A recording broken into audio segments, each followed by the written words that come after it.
याद है कुछ सालों पहले जब एक रात 8 बजे अचानक से वक्त बदल गए, जज्बात बदल गए।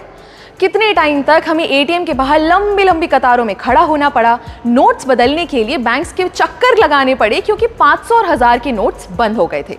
अब उस समय की परेशानी को आप और मैं बहुत अच्छे से जानते हैं और जाहिर है कि तब से हम हर तरीका आजमाते हैं कि उस सिचुएशन में वापस ना जाना पड़े।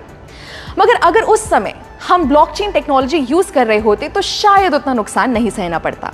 नमस्कार, स्वागत है आपका जी के डिजिटल शो पर। मैं हूं पलक यादव और आज हम बात करेंगे क्रिप्टो करेंसी के एक बहुत अहम पहलू पर जिसका नाम है ब्लॉकचेन।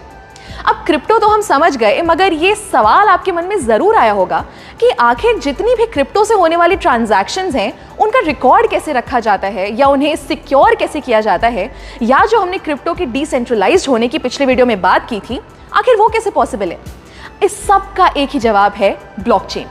ब्लॉकचेन एक बड़ा सा बटा हुआ डेटाबेस है जो हजारों लाखों कंप्यूटर्स पे शेयर्ड होता है और ये सारे कंप्यूटर्स आपस में कनेक्टेड होते हैं।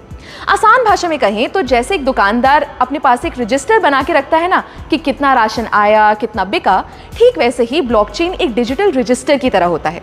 अब वैसे तो ब्लॉकचेन का कई सेक्टर्स में इस्तेमाल हो सकता है, मगर ये हाल ही में सबसे ज्यादा पॉपुलर हुआ क्रिप्टो करेंसी से होने वाली ट्रांजैक्शंस के लिए।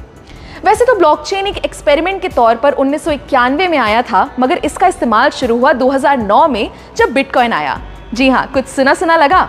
सातोशी नाकामोटो ने जब 2009 में बिटकॉइन शुरू किया, तब ही बिटकॉइन के आसपास उन्होंने ब्लॉकचेन का कॉन्सेप्ट यूज किया। चलिए इसको जरा ऐसे समझते हैं। फर्ज कीजिए आपने बिटकॉइन से कुछ खरीदा या बिटकॉइन खरीदा, तो ये जो ट्रांजैक्शन हुई, ये इंफॉर्मेशन एक ब्लॉक के फॉर्म में बन के सेव हो गई। फिर आपने उस बिटकॉइन को बेचा तो फिर से एक ब्लॉक बन गया।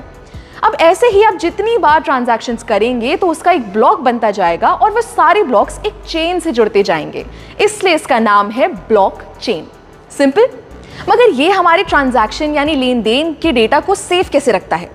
हर एक ब्लॉक की अपनी एक आइडेंटिटी होती है। जैसे आप और मेरा फिंगरप्रिंट कभी सेम नहीं हो सकता, वैसे ही हर ब्लॉक को एक की मिलती है जो उसकी अपनी होती है और सबसे अलग होती है। क्योंकि ये डिसेंट्रलाइज्ड होता है, तो अगर इस चेन के किसी ब्लॉक में कोई दिक्कत भी आती है तो बाकी ब्लॉक्स पर कोई फर्क नहीं पड़ेगा। ब्लॉकचेन एक ऐसा सिस्टम है जिसे हैक करना, हटाना या चेंज करना लगभग नामुमकिन है।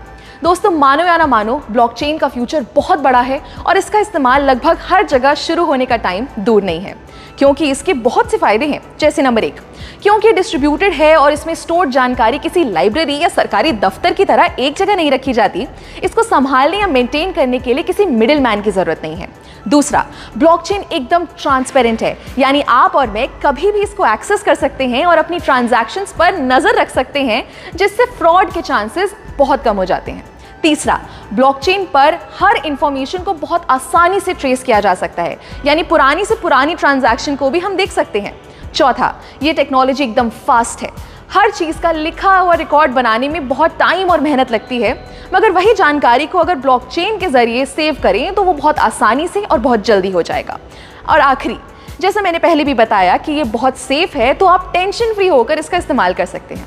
क्या आपको पता है, बहुत से भारतीय बैंक्स ने इस ब्लॉकचेन टेक्नोलॉजी को ऑलरेडी यूज करना शुरू कर दिया है, जैसे ई-केवाईसी के लिए, ई सिग्नेचर के जरिए ऑनलाइन डॉक्यूमेंट्स या कागजात वेरीफाई करने के लिए, कमर्शियल लेटर्स बनाने के लिए इत्यादि।